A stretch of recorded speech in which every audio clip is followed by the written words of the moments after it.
In the petroleum sector, the story was not different. Policy uncertainty and a poisoned business environment culminated in waning investor confidence, with a precipitous decline in crude oil production for 5 continuous years.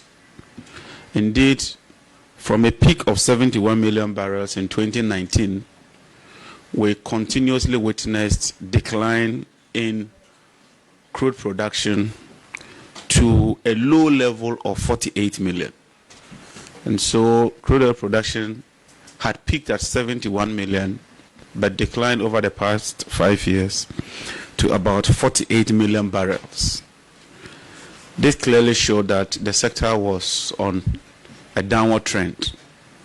However, as a new government, we recognize that these challenges did not only pose as a difficult situation, but presented opportunities for us to transform the energy sector into one that is robust, resilient, and more importantly, green.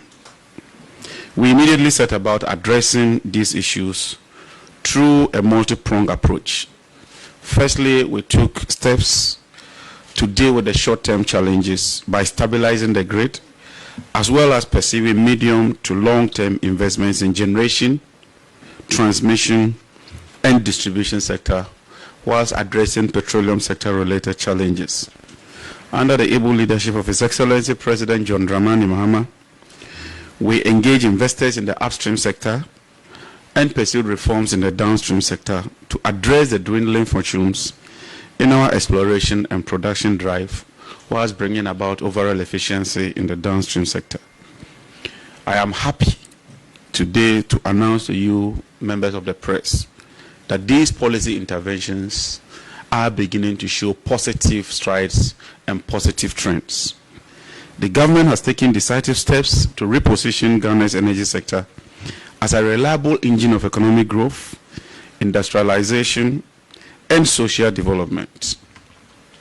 I will now use the opportunity to talk about some of the policy interventions that we have pursued over the last 6 to 7 months.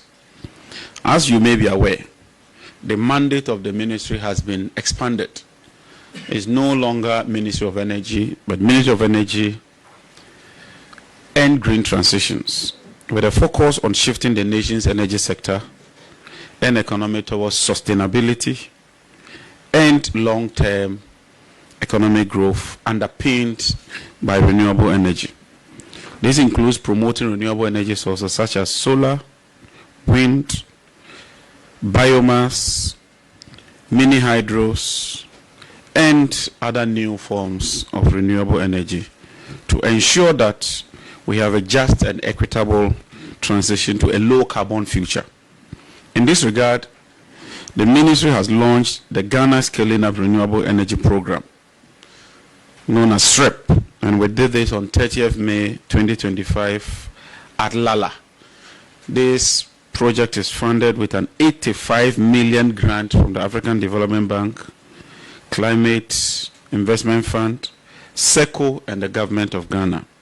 The project aims to deploy 12,000 net metered solar PV systems across homes, construct 35 mini grids to supply electricity to 70,000 people in 47 island communities, and ensure that we supply 1,450 solar home systems for off-remote grid households and public facilities.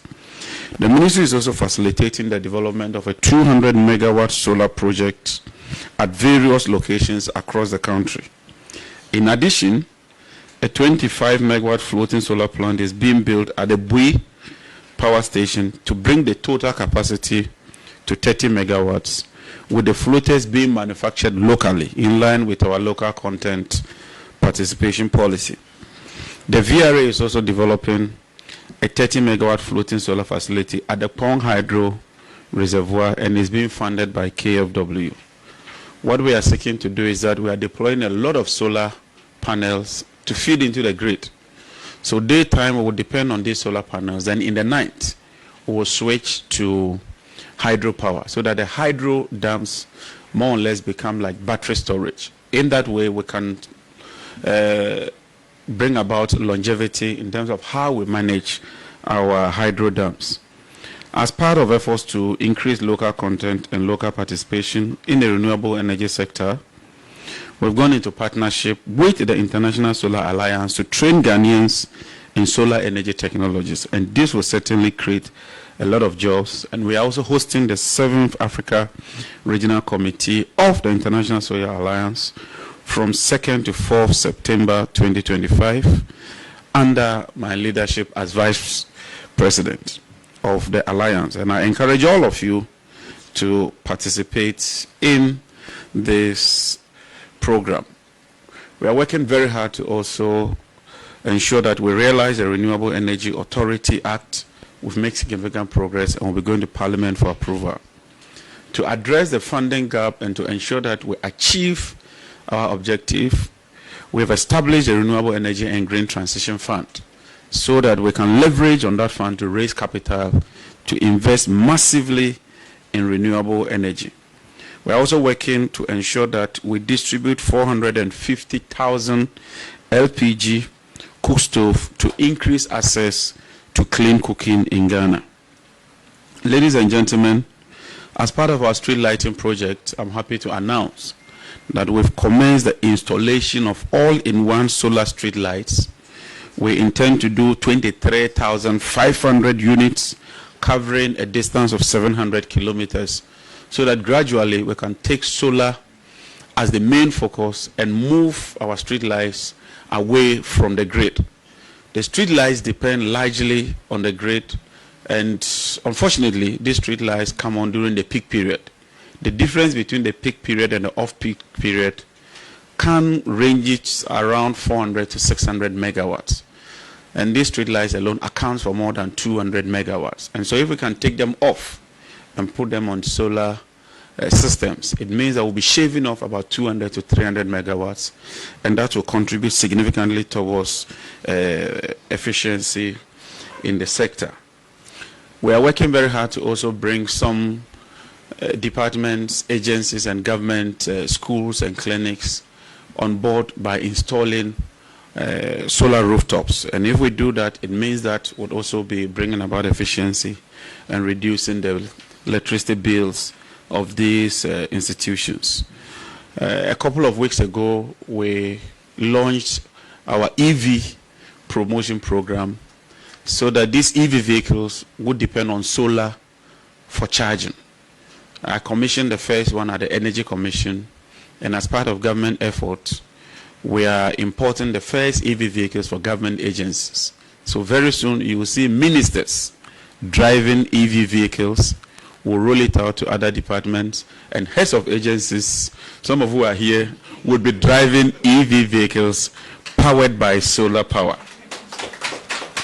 We will, in collaboration with the private sector, extend it to commercial drivers and other users so that EV vehicles would become a norm as far as the nation is concerned. This year, the ministry is developing a 5-year strategic document for the implementation of renewable energy and our green transition agenda. This will serve as a blueprint to guide us so that Ghana can make strides when it comes to renewable energy. May I now, with your permission, turn my attention to the power sector. That is the electricity sector.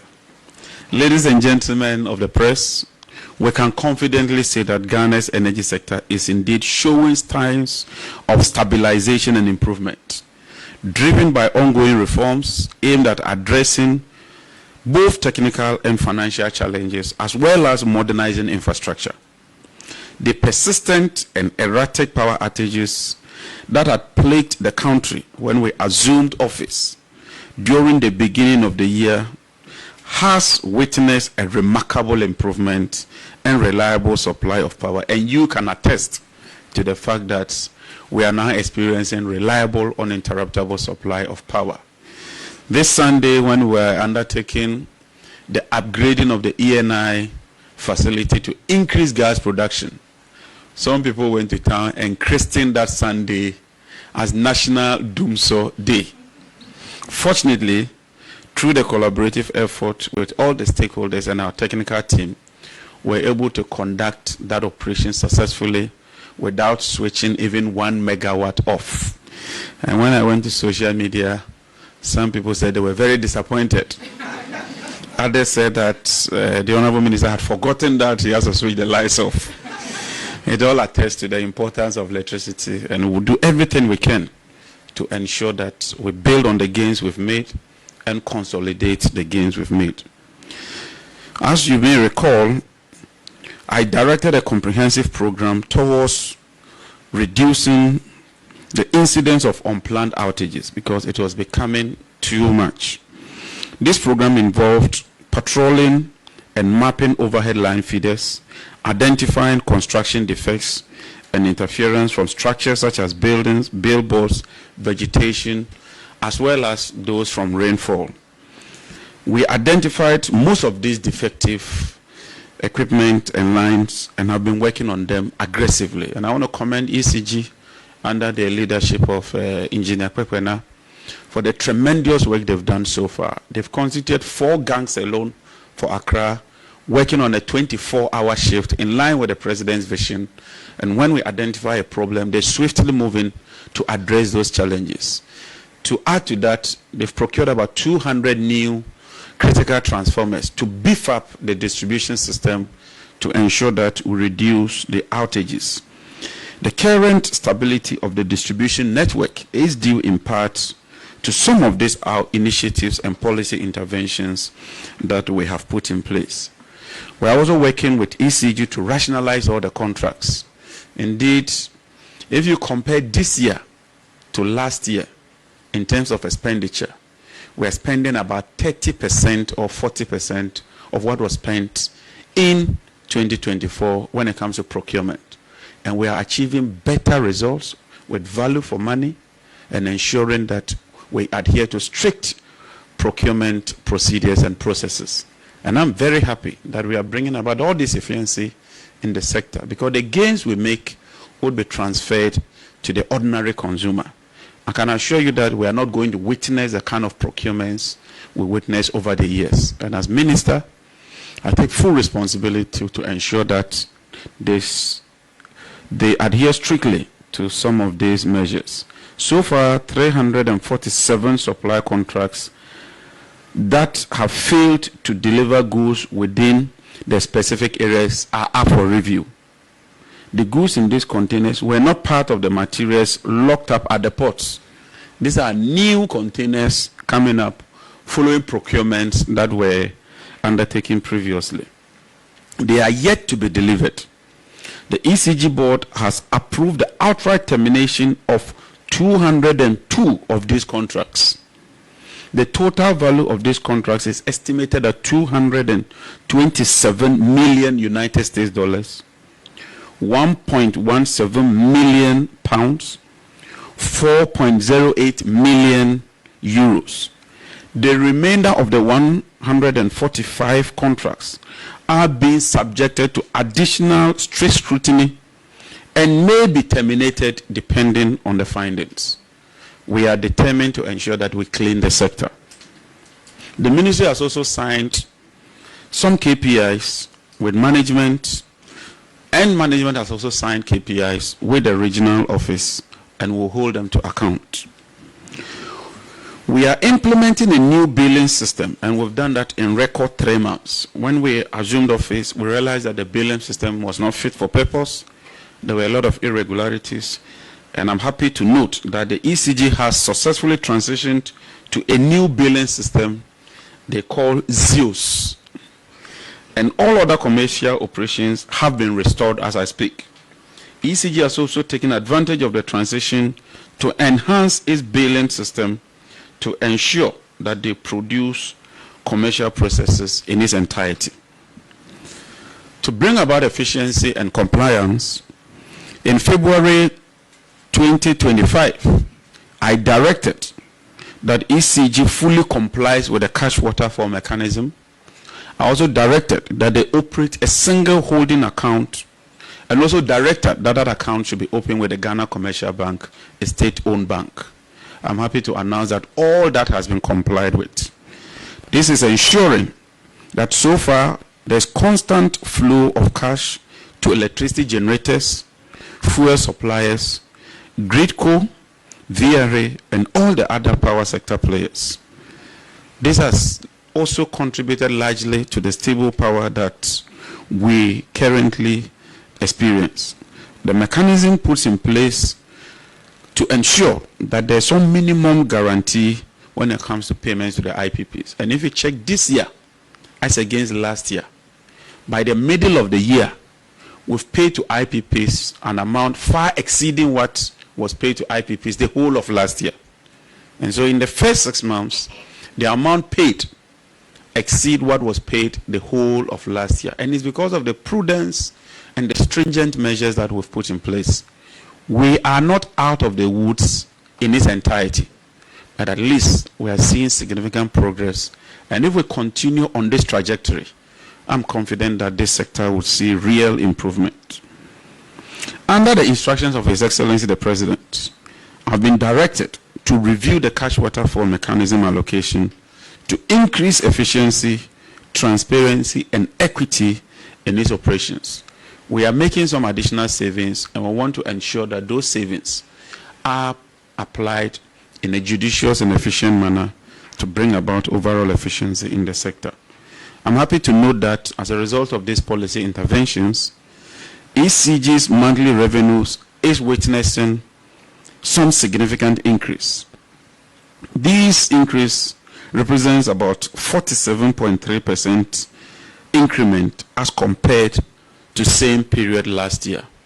And so as you can see, we are seeing some real significant increase in revenues, but because of the huge challenges and the debt that we encountered, we need to pursue additional policy measures to ensure that we put the power sector on an even keel.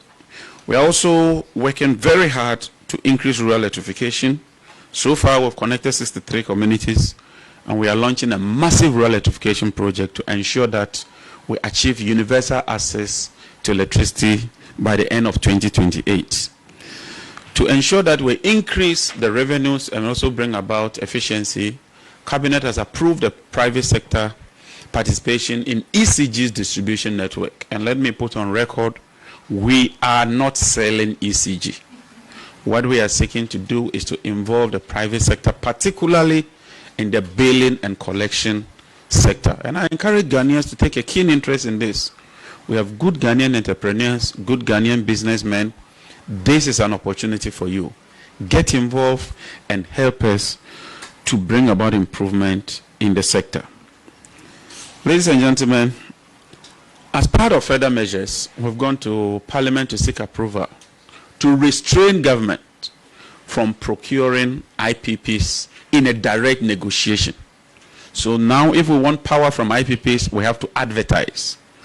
We have to open a competitive bidding process so that we get the best value for money. We've also established a committee in collaboration with the Minister of Finance, chaired by Mr. Ben Bwanche, who you all know, very learned, very astute, a man with integrity, to renegotiate even the existing PPAs that we have with the IPPs so that we can make further savings. You would have also seen that we've started installing new street lights. As part of our street lighting policy, we are going to install a lot of street lights in line with our 24-hour economy policy to provide that impetus for night business activity, for commerce and business activities. Ladies and gentlemen, let me now take you to the petroleum sector. As I said earlier, following years of consistent decline, I'm happy to note that there's renewed interest in Ghana's upstream petroleum sector. With bold policies, both domestic and international, companies are showing increased activity and interest in Ghana's petroleum sector. The resurgence is driven by a combination of factors, including government's own initiative to create a conducive and business-friendly environment, underpinned by policy and regulatory consistency, aimed at assuring current industry players whilst attracting would-be investors and promising new discoveries. The government is actively engaging major international companies to promote Ghana's sedimentary basins for exploration. Discussions are ongoing with the super majors. And when we talk of the super majors, we're talking of companies such as Shell, companies such as ENI, companies such as Exxon, Chevron, and all those companies. And they are showing real interest in Ghana's upstream petroleum sector. GNPC is also collaborating with other companies to increase exploration, particularly in our Voltairean Basin. It is therefore not surprising that within the last month, the government has supported 2 operators to conclude appraisal of some existing discoveries. The appraisal of the Afina discovery in the West Cape Trade Point Block 2 and Urban Akoma discoveries have all been completed successfully, resulting in the declaration of commercial oil discovery. Ladies and gentlemen, these mean that these fields merit development and production and will be brought on stream for production in due course. What it means is that the decline that we've witnessed over the past 5 years would plateau and begin to rise. That is very positive development for the sector. The ultimate effect will be an increase in Ghana's hydrocarbon production and revenues in the near future. Urban Akoma is scheduled for a fast-track development via tie-back to the existing OCTP infrastructure, which was put in place during President Mahama's first administration. Appraisal of Akoma is currently ongoing. The government, as part of efforts to secure additional investment, has also signed an MOU with our Jubilee partners, and they intend to spend around 2 billion in the upstream petroleum sector and also reduce the cost of gas, which ultimately impacts electricity production. And so we are seeing very, very positive trends in the petroleum sector. And the petroleum sector has a direct relationship with the power sector.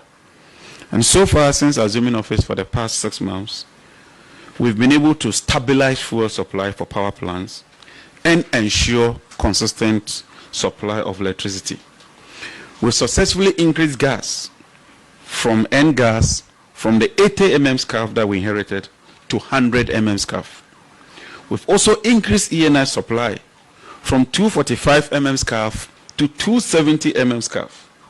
Jubilee is also increasing its gas by 30 mm scarf. So this is a 3-pronged positive news approach when it comes to the production of gas. And that ultimately means that we are saving a lot of money and also addressing the issues of energy transition. These strategic gains are helping to reduce reliance on expensive liquid fuels and enhance generation efficiency. We're undertaking a lot of cost-cutting measures through the Petroleum Commission and enhance our regulatory environment.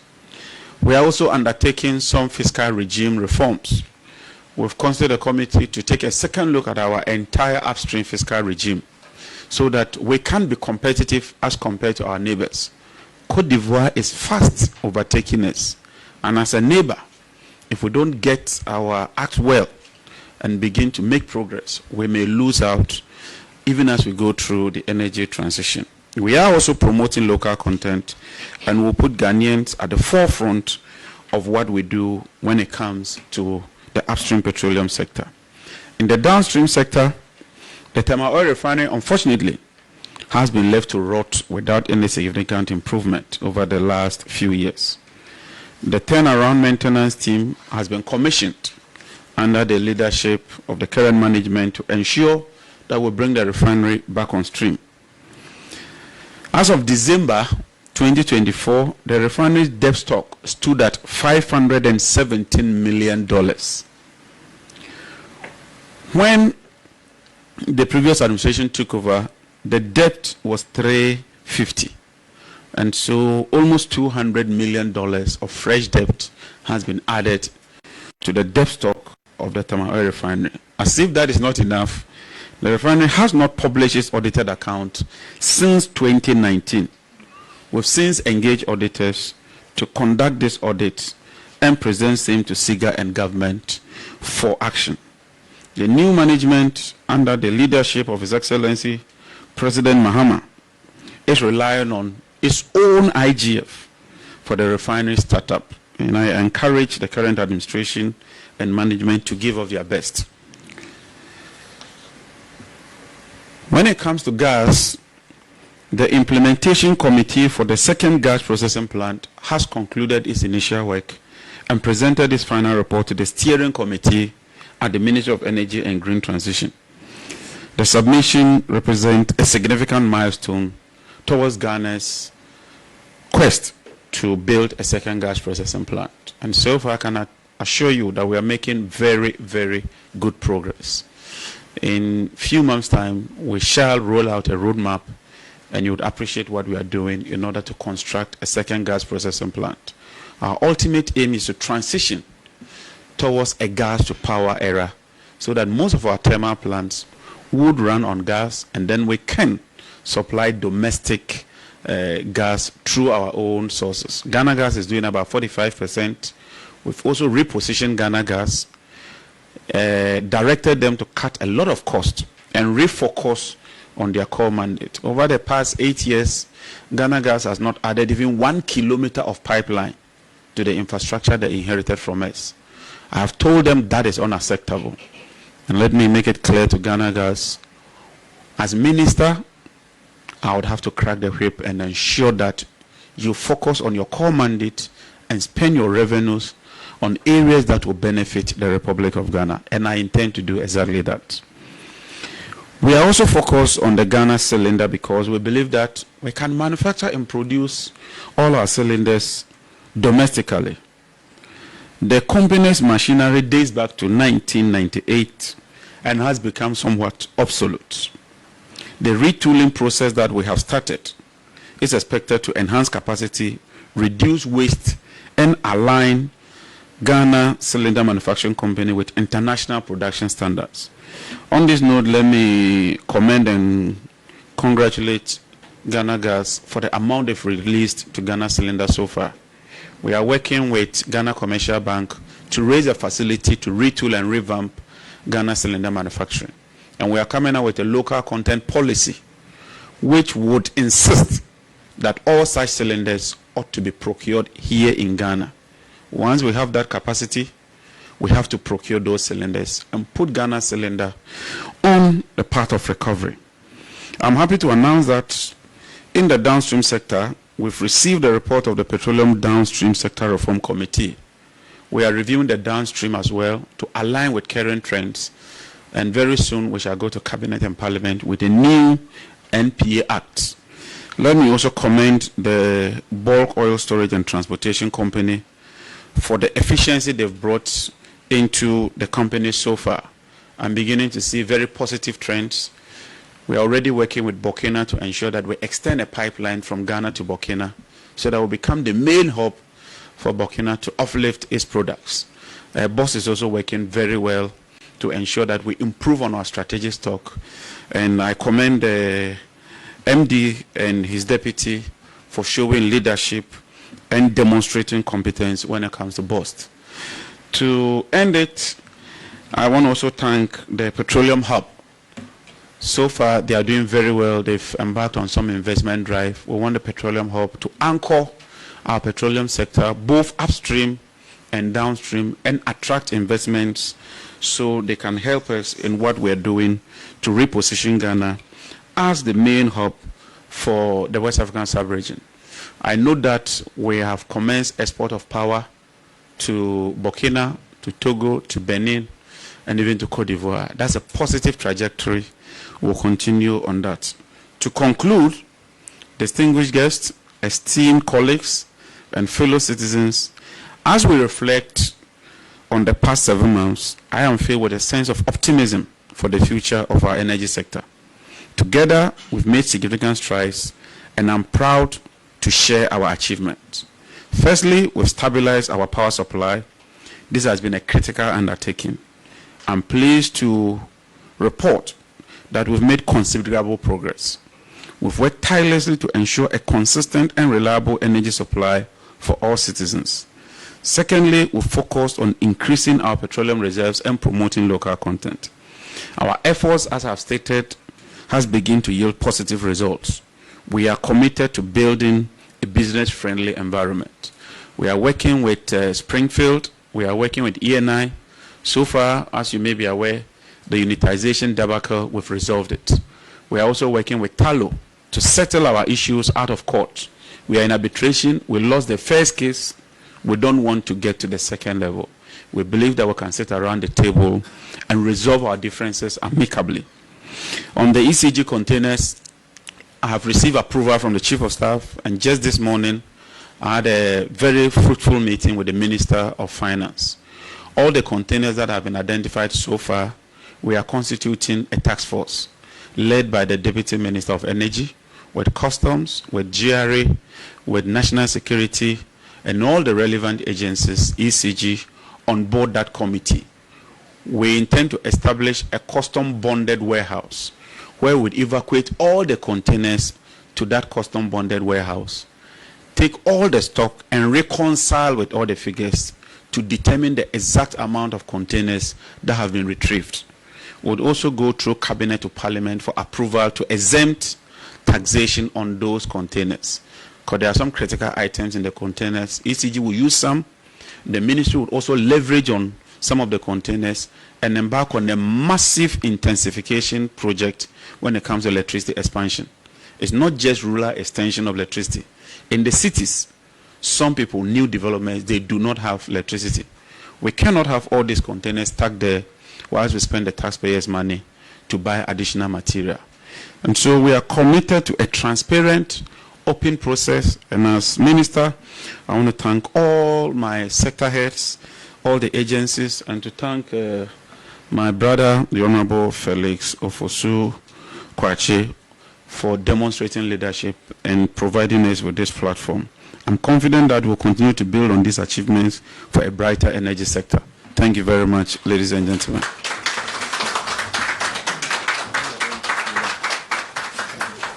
Thank you very much, Honorable Minister for Energy and Green Transitions, for that brief but comprehensive address. I think that you maximized the time to our admiration.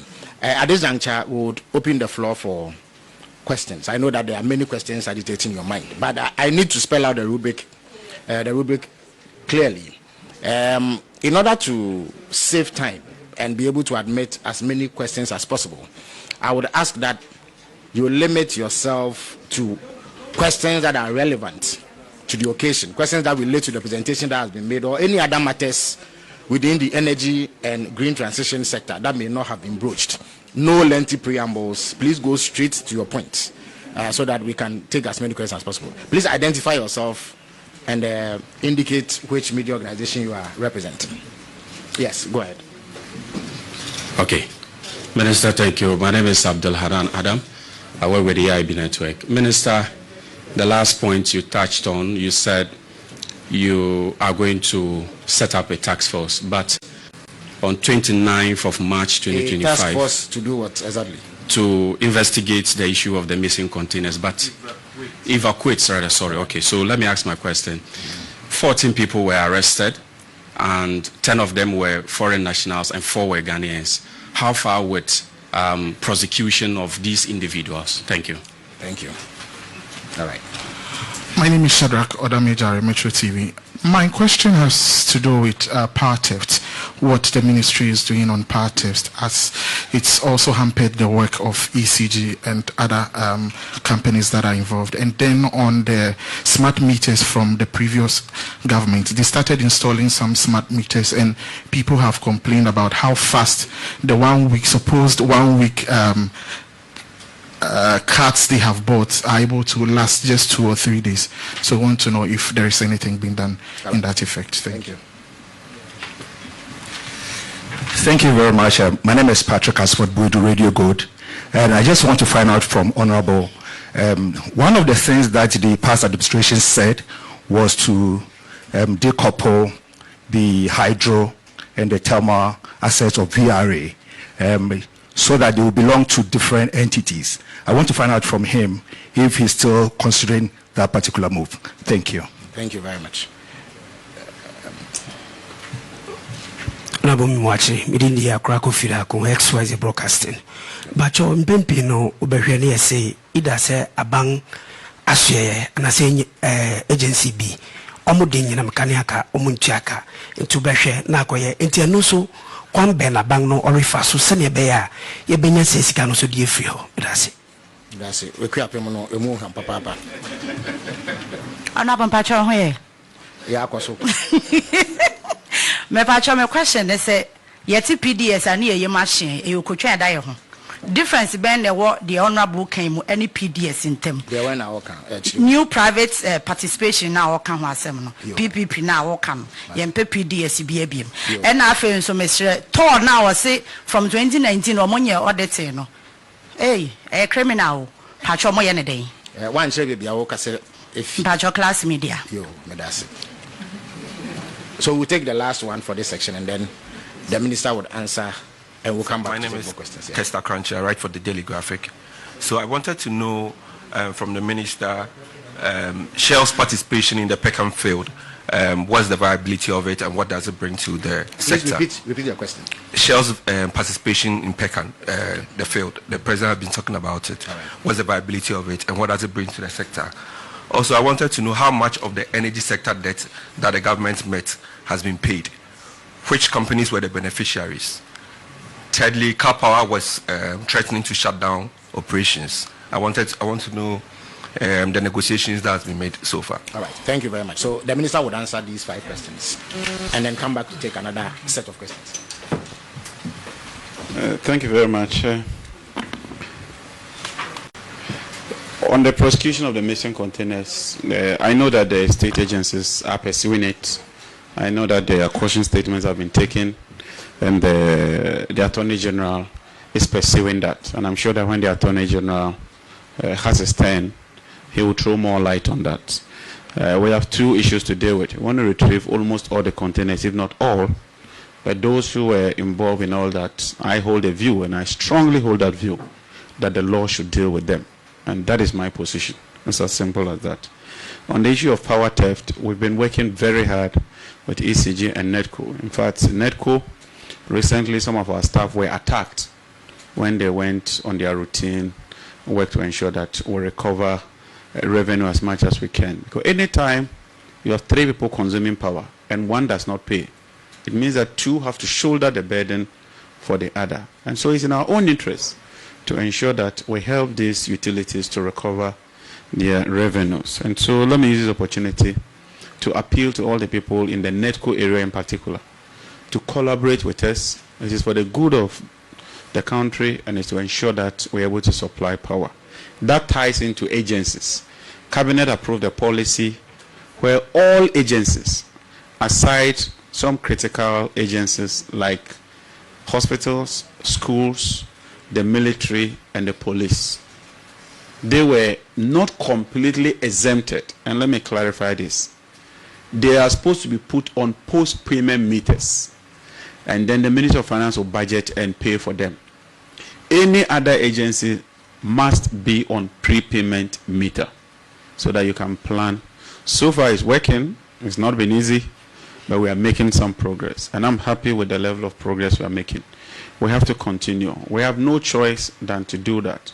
And I want us to do that because if you want to involve the private sector, then you must raise your company to a level where when the private sector is taking over, they would have a lot more work to do.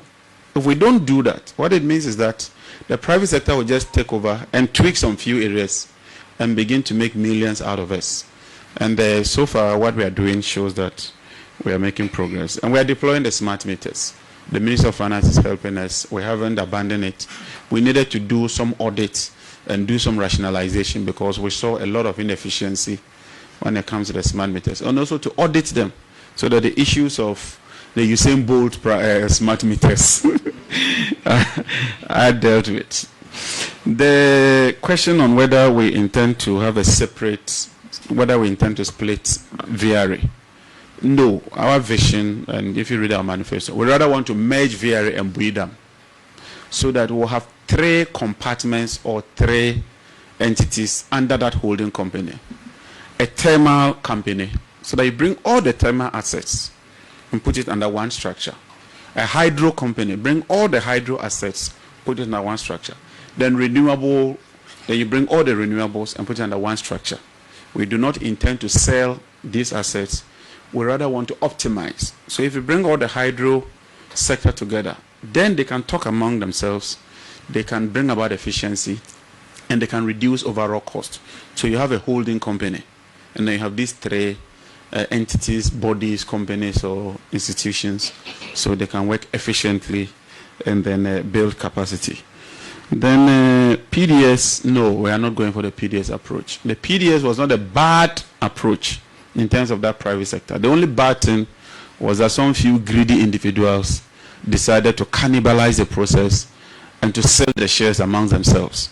If they had stuck to what we were doing and ensure that there was value for money, competitive process, and less political interference, even in this bad form, it showed that the revenues were increasing. So it means that if we can do it better, then we can get real results out of it. And I have assured you and Ghanaians that we would not get involved when it comes to the shares or how people benefit from that company. And that's why we're even involving a transaction advisor from the World Bank just to bring that transparency. But we would own it, we would ensure that we drive it, but we want to do it through a competitive and transparent process. The question was on TOR, their audit. Well, the Attorney General will take that up. And then Shell's participation. That's very positive.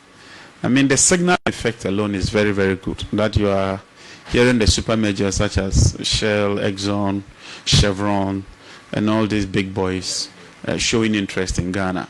I think it's very positive news. We're also working with Petrobras and some other companies. So we have a good story to tell. Then the debt. Yes, Car Power had threatened to shut down. We had a lot of extensive engagement with them.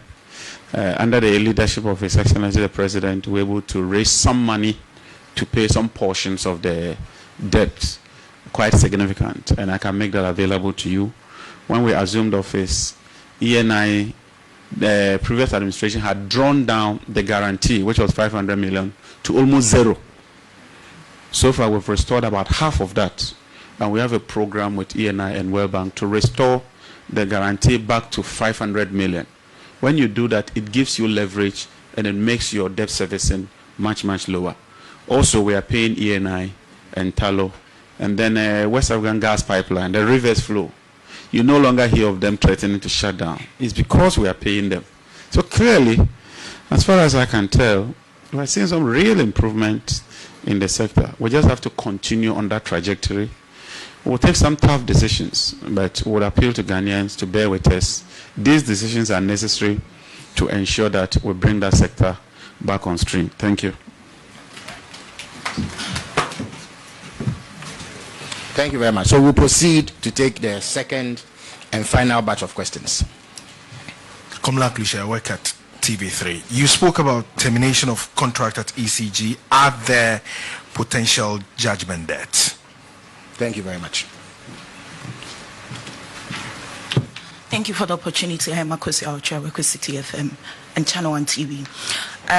Minister, data from the National Petroleum Authority for the period of 2025, January to now, or to May, indicates that oil marketing companies, that is Star Oil, has taken over as leader of the space. I want to find out what is the plan by government to turn around the fortunes of GOIL as a state company. And then secondly, I want to find out the fuel allowance cut by government. I want to find out what is the projected savings from that decision that you're taking. Thank you. All right. Minister, good morning. I'm Kenneth. I work with Joy News. With the explanations that you gave, it appears that the energy sector is on a right trajectory, although we are not out of the woods yet. Now today, the 1 cedi levy on petroleum products take effect.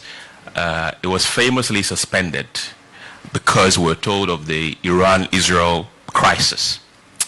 Now that has ended. And listening to the minister, like I mentioned, it was postponed because of the crisis that we were witnessing. Now, just today, the prices of fuel have gone up. I want to find out how much debt in the energy sector have we cleared, and looking at the trajectory that we're going, prices of fuel are likely to go up again.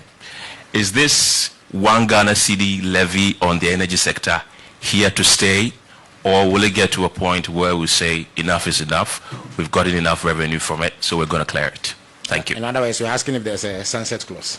If there's a what? A sunset clause. All right, so the minister would answer these questions. Leave it to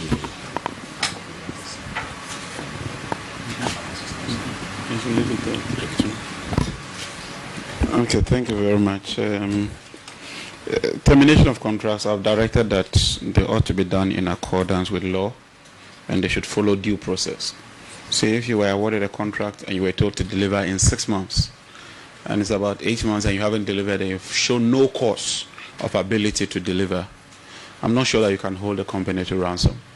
But some of these companies even asked that the contracts be terminated. Because when they looked at the financial health of ECG and where the company was going, they knew that it was really tough. And so ECG is now grappling with a huge debt of about 67 billion cedis in terms of its outstanding liabilities. And we have to work to address some of these challenges. And this is despite all the revenues that we got in terms of ESLA revenues, which far supersedes 45 billion. What the Minister of Finance has done is that he's rationalized all the ESLA revenues and brought them under one account dedicated to paying legacy debt. What happened, and that is why the de-levy had to come, is that because of the increased demand and because of the weak infrastructure, we had to consume more liquid fuels. These were unplanned. But that means that once that came, we had to shoulder that. And so we had to fall on a bit of the ESLA to take care of that. But now with the levy, it means that we can have some dedicated funding for liquid fuels.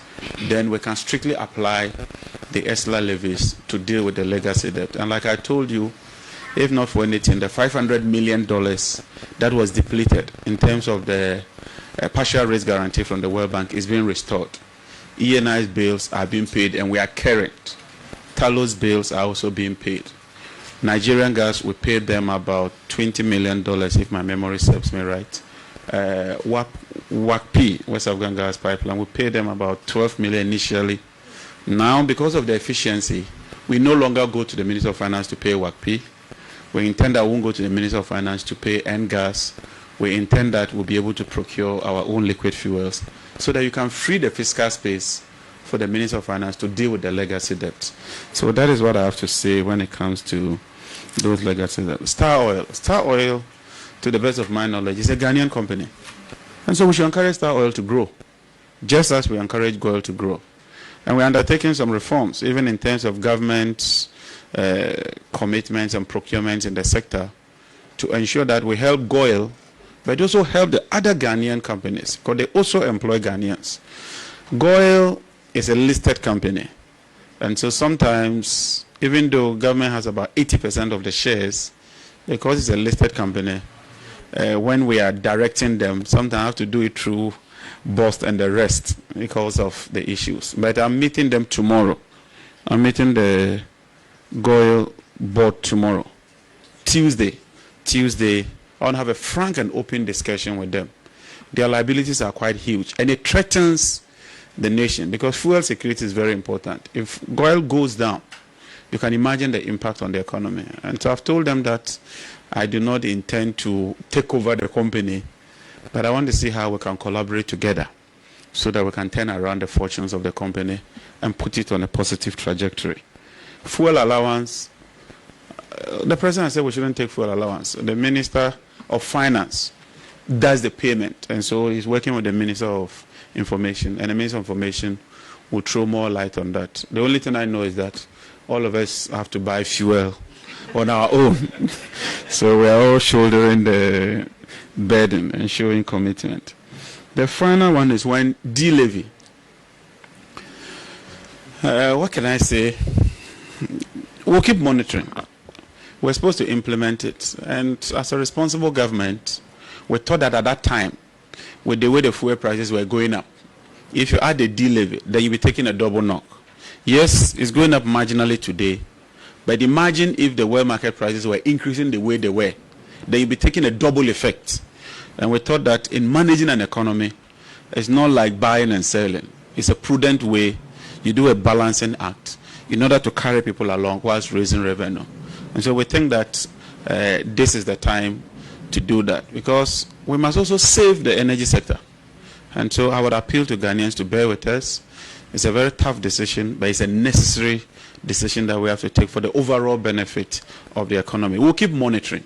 We'll account to you, and where we need to do adjustment, and it's evident that we need to do those adjustments, as a government, I'm very confident that we'll be willing to do that. Minister, I guess this is the last... You didn't answer the debate on how much of the energy sector debt has been cleared since you have. I gave the indicators, and I said we'll compile that and make it available to you. I would engage finance. Normally, the debts are paid by the Ministry of Finance, and so I would furnish that information to Minister responsible for government communication. We'll give you a full chart of what we've paid so far, what we inherited, where we are, and what we've done so far, in a very transparent way, so we can make progress. Let me thank all of you. I'm grateful. All right, thank you very much, Minister, for this briefing. Indeed, it has shed light on many of the issues that were agitating our minds. Let me remind friends of the media present here that on Friday, the Minister for Health, the Honorable Kwabena Minta Kando, will be here to account for his stewardship in the last 6 months and answer any questions that you may have.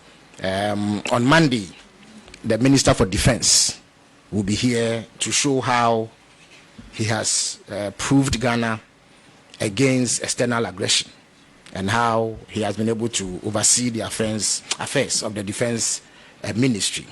Then on Wednesday, the Minister for Lands and Natural Resources will be here to give a briefing on the fight against Galamsey and all matters relating to land and the management of our natural resources. And then on Friday, next week Friday, the Minister for Justice and Attorney General will be here to give an overview of the fight against corruption, which we have dubbed oral. And then he has a particular case he calls Rumble in the Jungle. So he will shed light on this Rumble in the Jungle, which has to do with the overall effort to punish corruption and retrieve whatever it is that may have been illicitly accrued by public office holders. So until then, I thank you all for coming. Good morning.